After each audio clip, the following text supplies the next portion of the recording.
Let's leave it there because now we are turning to the 7th and final constituency, New Delhi, the heart of this capital city. This is where all the VVIPs vote, and we are now about to give you the final number. So let's turn to the last set of 10 and tell you what's happened in New Delhi, and then Pradeep will give us the final number in just 2 minutes.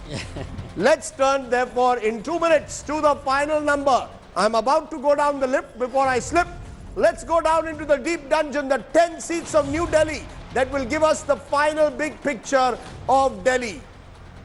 That's right, there we are, and we are now going to move across and find out what has happened in New Delhi. This includes Arvind Kejriwal's constituency.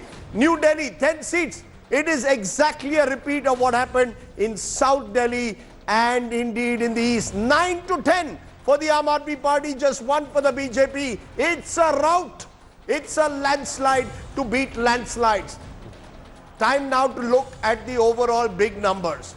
We've added up all the constituencies. This is what the Axis My India poll is now suggesting for India today's poll. 70 seats, up 59 to 68. So halfway mark, about 64 to 65 seats for the AAP. That's the halfway mark. The BJP 2 to 11. So just about 6-7 seats is their halfway mark. 0 to the Congress. It is a landslide, a complete wipeout. And think about it. If AAP gets 68 and the BJP 2, that's the worst case scenario and the one that Pradeep is dreading at the moment. But am I right in saying, Pradeep, the big breaking news at the moment, India Today, Axis My India, predicting a mega rout for the BJP and a sweep for Aam Aadmi Party and Arvind Kejriwal. Yes, we can say that because it's nothing new in this. Last time they secured 67 seats, so this time they are likely to get 59 to 68 seats as per our poll. And in fact, just for our viewer, 65 assembly segment BJP were ahead in during general election 2019. So it's just nothing new. When so it's a flip. It's an exact vote, flip. They vote like sweep, one-sided. Chappar Phadke. Okay, Pradeep Gupta is going to go and join our sister network Aaj Tak in a moment. Ankit Tyagi, give us a sense of New Delhi. So it includes Arvind Kejriwal's constituency, all the high-profile VVIP seats, all being swept by the Aam Aadmi Party. Well, Arvind Kejriwal's constituency, New Delhi, your constituency, Greater Kailash. My constituency, yes. Preeti's constituency, Kasturba Nagar, is also there. And also, Javed sir's constituency is there. Manisha ma'am's constituency also there. See, important, Rajdeep, this is, if you want to call among all the constituencies in Delhi, a truly urban, cosmopolitan constituency, that largely would be the New Delhi constituency. And specifically speaking about Arvind Kejriwal's constituency, 80% voters in this constituency are government servants, and out of those 80% voters, there is a large section, about 60% voters, those who are type 1, type 2, type 3, type 4 voters, government servants. So the direct benefit scheme would have largely helped these voters, and also a large population, about 20% population of Dalits as far as Arvind Kejriwal's constituency is concerned. Delhi Cantonment, another interesting constituency. Aam Aadmi Party changed their MLA there, Commando Surinder, one of the NSG commando who took part in the 2611 operation was their MLA. Anti-incumbency against him. He was changed. Malviya Nagar is one constituency where Arvind Kejriwal is very confident. Somnath Bharti, despite all the allegations against him, is looking like he's going to win it for the third time. RK Puram is another constituency where there are pockets of these Dalit colonies where the Aam Aadmi Party is hoping that they are going to sweep. Mehroli is an interesting constituency. Some amount of Jats there in that constituency, but this also seems to be going towards Aam Aadmi Party's way. Just in the end, Rajinder Nagar is where Raghav Chadha, the young face of the Aam Aadmi Party, is fighting the election from.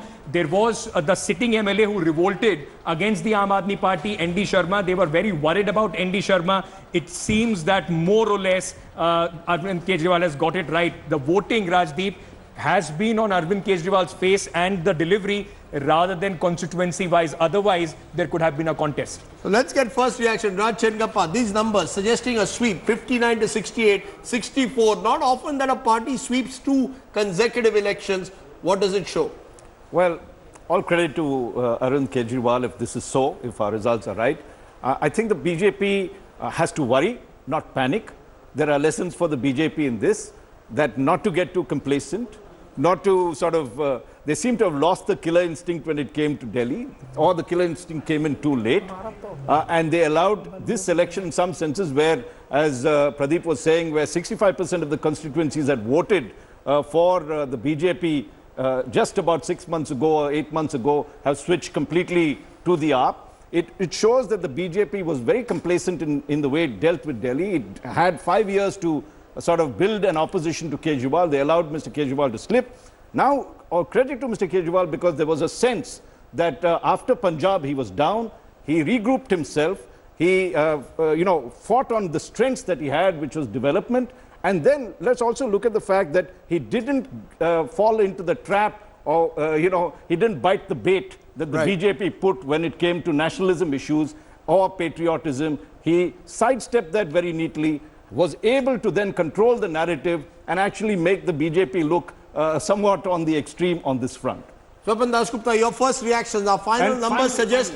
Finally, yes. the last point is, as I had mentioned earlier, it looks like he's going to cross 60. If that is there, he becomes a player in the national scene. This is, in some senses, a rally. It's still a long way to go. It's only 7 seats in this. But you have now someone who can challenge Mr. Modi and Amit Shah in their... I'm going to come to that a little later, whether he can be a challenger. We'll also tell you what his popularity in Delhi was this time. But first reaction, Swapan Dasgupta, to what seemed like a rout for the BJP. I think it's an emphatic victory if these are the results for the Aam Aadmi Party, and it's an emphatic victory for the type of governance he's given, particularly as I keep saying, the water and the electricity, I think, are crucial to this, and I think this will be remembered as the water and electricity Bijli Pani election more than anything else. What the BJP really has to do is, more than anything else, is to try sometimes to balance national impulses with local urges. And I think that balance sometimes has gone a little awry, and that has to be corrected. And for that, a certain modesty has to be, modesty of approach has to be taken into account. And so an element of course correction will be needed. Of course, there's an element of course correction. And I think the lessons, what I'm reassured on this is that there are 3 important elections coming up in the next 2 years. There's Bihar, there's Assam, there's Bengal. Yes. And in all these things, all in Eastern India, they have 2 different issues, but that fine-tuning which is so necessary, particularly getting the local units in good shape, finding the good candidates, etc., and then probably having the national approach as only the last sort of garnishing. But without that base, you can't have a national politics. Let's get in Rahul Srivastava, our National Affairs Editor, who just joins us on the broadcast. Rahul, your first reactions to what you're seeing appears to be a sweep. Are you surprised at all? Rajdip, everybody knew that Kejriwal had the bandwidth in Delhi, perhaps not to allow BJP any kind of traction beyond the 3 it won last time, and even those seats, perhaps the BJP is in trouble. But I've been talking to some BJP's backroom planners, and what happened today at 3 o'clock in the afternoon, there was panic in the BJP when only 30% had voted. Yeah. And a lot of effort was made to mobilize. So if the percentage has gone up, perhaps the BJP is hoping that large percentage which came in later part of the day could well be the BJP. What in picture might be different? One. Second, one very interesting element, Rajdeep, 2 of them. What BJP guys are saying that 1 month ago we were not making it a high-stake election. But we changed our strategy because of 2 things. The BJP decided that it cannot let the election go. We will be routed, but we cannot let the election go without making a point. What the BJP says that with this high-pitched, shrill, at times unpalatable election, the idea was to present what the party stands for as far as the ideological core issues are concerned. They are basically saying that, see, for example, eventually Nitish Kumar dumped PK, Pawan Verma, and joined Mr. Amit Shah on stage at a rally. They are saying that this is perhaps a statement being made for Bihar also, that they are in race. One, ideologically where they stand for. Second, they are saying that by pushing Kejriwal in this campaign in this manner, they made Kejriwal commit on a lot of local issues on delivery. There is that 10-point guarantee which he has given. They are saying that once Kejriwal gets trapped into delivering on those, his national presence could well be reduced. You know, but one These minute, are all Rahul theories, Shiva, these are theories. arguments clutching at straws. You know, you're being humiliated in an election which you have gone. You know, we are giving the BJP a soft landing at the moment. The fact is, Amit Shah did 46 Nukkad Sabha plus rallies. That's not a small number. No, they did 5,000 odd Nukkad rallies and 37 Sir, that is odd Amit Shah himself. 42 are done by Mr. Nadda, the new president. Imagine if the same amount of effort had been put by another party and they will what rout it. If these numbers hold, it will be a rout. So I think we have to put these numbers. The difference is that the other party, seeing a rout, retreated into their sort of cubby holes. Sure. Or resigned. They didn't fight it because they were worried about their own image. But I think here, that's what I'm telling you about Amit Shah. The point is, even in the point of utmost adversity, he will fight. Now, that's his character. Now, you might like it, fight you might is one dislike part. it. Does he take account? What about accountability, Swapan? But the point... Who is accountable? It's not Amit Shah who is accountable. Delhi BJP. The point is very simply this. Here is Manoj Tiwari gets sacked? No, I don't know whether he gets sacked or not. That's a matter of detail rather than issue. I think the larger issue which we have to talk about is under what circumstances do you, or what are the criterion which you choose Delhi presidents of state units? Okay. That is a larger question, I think, which we should address. Okay. And that is not something which is discussed in front of television studios. I think that's one of the limitations of democracy. I'm going to ask all my panelists to keep the intervention short. Hello everyone, this is Rahul Kamal here. Hope you enjoyed this video. For the latest news and analysis, like and subscribe the India Today YouTube channel and don't forget to press the bell icon to stay updated.